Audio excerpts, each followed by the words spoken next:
Bem-vindo, meus amigos e irmãos. Tudo justo e perfeito? Hoje iremos desvendar as ligações e os segredos entrelaçados dos Templários e da Maçonaria. E também estrear nossa nova playlist, Ordens de Cavalaria, onde nessa playlist criaremos uma fonte de estudos e informações baseada em fatos históricos. Nosso intuito é trazer conteúdo de qualidade e veracidade para todos os irmãos e simpatizantes, onde dentre as mais famosas se destaca o templarismo. A relação entre os Templários e a Maçonaria é um tópico que tem gerado muitas teorias e especulações, mas é importante ressaltar que a existência de conexões reais entre essas duas ordens centenárias são complexas e ainda muito debatidas entre historiadores e estudiosos. Eu vou explicar um pouco sobre essa relação para esclarecer o assunto. A maçonaria moderna tem suas raízes nas guildas de pedreiros medievais, que eram responsáveis pela construção de catedrais e edifícios importantes. Ao longo do tempo, essas guildas evoluíram e passaram a incluir membros de outras profissões, transformando-se em uma organização que promovia valores como fraternidade, moralidade, autodesenvolvimento, com o lema igualdade, liberdade e fraternidade. Muitas das teorias que associam os templários à maçonaria estão ligadas a lendas e mitos. Alguns maçons acreditam que os templários, após sua dissolução no século XIV, teriam deixado um legado ou conhecimento secreto, que eventualmente teria influenciado a criação da maçonaria. No entanto, não há evidências sólidas para comprovar essa ligação direta. Eu sou o Luciano Rose e hoje nós vamos para mais um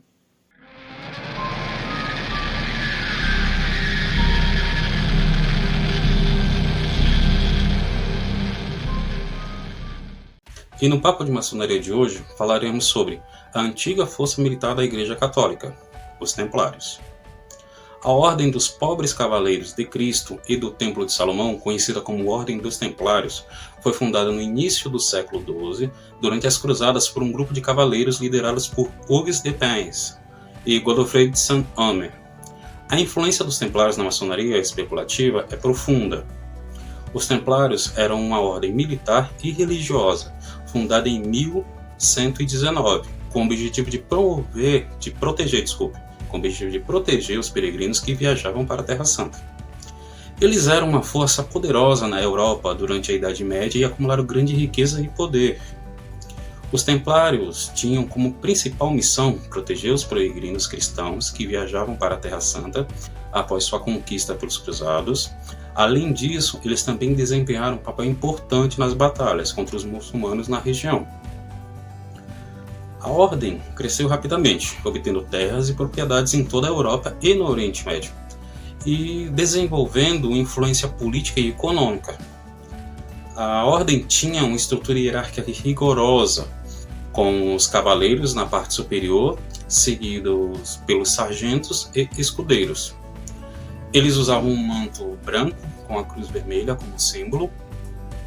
Os templários se tornaram muito ricos e poderosos devido a doações e propriedades que lhe foram concedidas.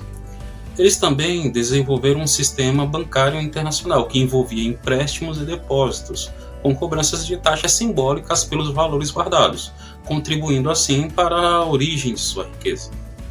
No entanto, em 1307, o rei francês Felipe IV lançou uma série de acusações contra os templários, incluindo heresia e outras irregularidades financeiras. Isso levou à prisão e, subsequentemente, à perseguição da ordem.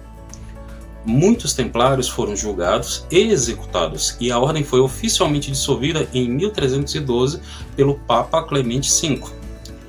As circunstâncias exatas que levaram à queda dos Templários são complexas e envolvem política, poder e intrigas da época. Muitos estudiosos acreditam que a acusação de heresia foi uma maneira conveniente para Felipe IV confiscar as vastas riquezas dos Templários e consolidar ainda mais o poder da monarquia francesa. A história da humanidade é repleta de figuras que deixaram uma marca, que não se pode apagar em suas épocas e influenciaram movimentos, crenças e organizações no mundo todo. Jacques de Molay é um desses personagens, cuja vida e legado continuam a ressoar através dos séculos.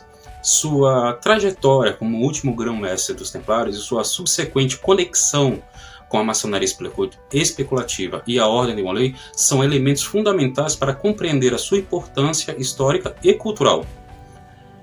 Jacques de Molay foi o 23º e último grão-mestre da Ordem dos Cavaleiros Templários. Ele nasceu em 1244 em Molay, na França, e faleceu em 1314 em Paris, França. De Molay foi um líder militar religioso notável, e sua história inspirou a criação da Ordem de Molay, uma organização para jovens homens que promovem valores como a lealdade, a honra e a fraternidade.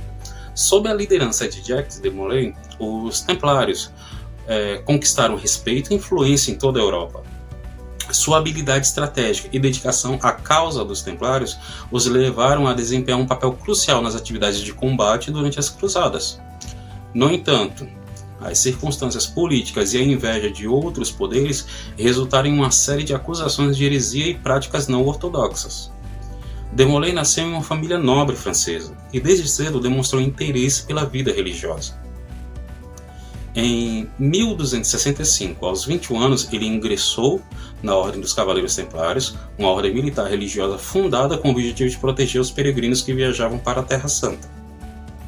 De Molay rapidamente se tornou um dos membros mais importantes da ordem. Em 1291, ele foi eleito grão-mestre. No início do século XV, a Ordem dos Cavaleiros Templários estava em declínio. A ordem havia acumulado grande riqueza e poder e já havia despertado a inveja do rei francês Felipe IV o Belo. No dia 13 de outubro de 1307, na França, os Templários foram presos e, por ordem de Felipe IV, o rei da França, Jacques de Molay, é preso em Paris. Imediatamente após a prisão, Guilherme de Nogaret proclama publicamente nos jardins do Palácio Real, em Paris, as acusações contra a Ordem Templária. A prisão, as torturas, as confissões de Molay, que nunca aconteceram, criaram um conflito diplomático com a Santa Sé, sendo o Papa o único com autoridade para efetuar a estação. Depois de uma guerra diplomática durante o processo instaurado contra a Ordem Templária e chegado a um impasse, pois, estando o grão-mestre e o preceptor da Normândia, Godofredo de Charnay, sob custódia dos agentes do rei, sendo que estes são protegidos pela imunidade sancionada pelo Papa e absolvidos, não podendo ser considerados heréticos, ao ver que o processo estava ficando fora do seu controle e estando a absolvação da ordem ainda pendente, Felipe IV o Belo ordena o sequestro de Jacques de Molay e Godofredo de Charnay, que até então estavam sob a custódia da comissão de bispos, e ordena que sejam queimados numa fogueira na ilha da cidade, pouco depois das vésperas, em 18 de março de 1314. Com isso, Jacques de Molay passou a ser conhecido como um símbolo de lealdade e companheirismo, pois preferiu morrer a entregar seus companheiros ou faltar com seu juramento. Isso é motivo de especulação até os dias de hoje, devido a uma suposta maldição. Existe a lenda que durante sua morte, Jacques de Molay jogou uma maldição sobre Felipe IV o Belo e o Papa Clemente V.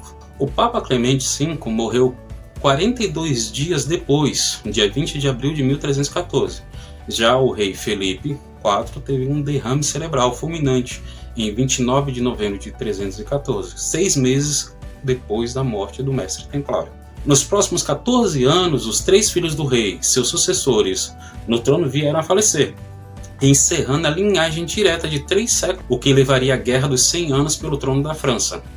A morte de Molay foi um evento significativo na história da maçonaria, e sua história inspirou a criação da Ordem de Molay, uma organização para jovens homens que promovem valores, como a lealdade, honra e a fraternidade.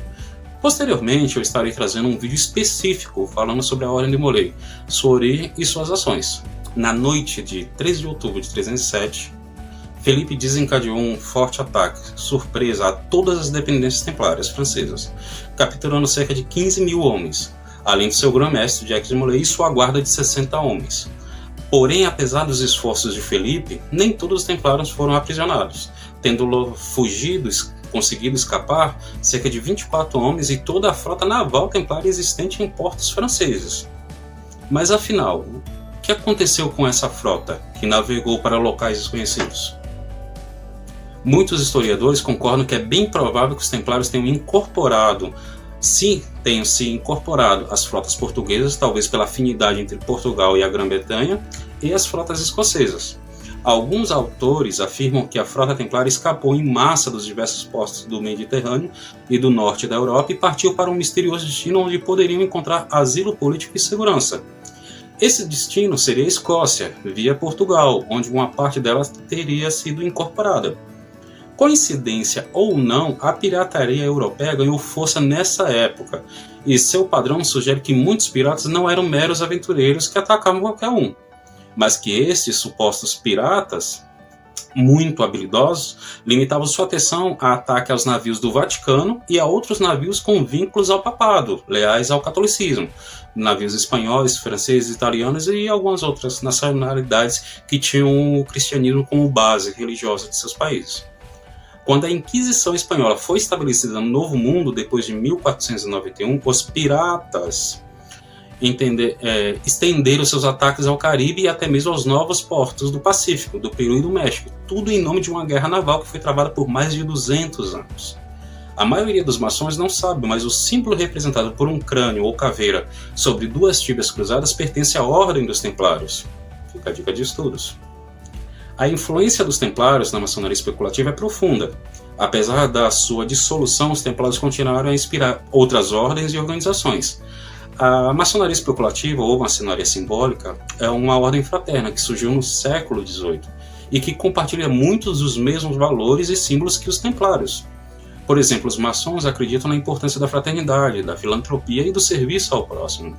Eles também usam muitos dos mesmos símbolos, como o compasso, o esquadro e o triângulo. Alguns historiadores acreditam que os maçons modernos são descendentes diretos dos templários. Outros já acreditam que os maçons simplesmente foram influenciados pelos templários e que suas crenças e símbolos são semelhantes, mas não idênticos. Independente de sua origem, a maçonaria especulativa é uma ordem poderosa, influente, que tem desempenhado um papel importante na história do mundo.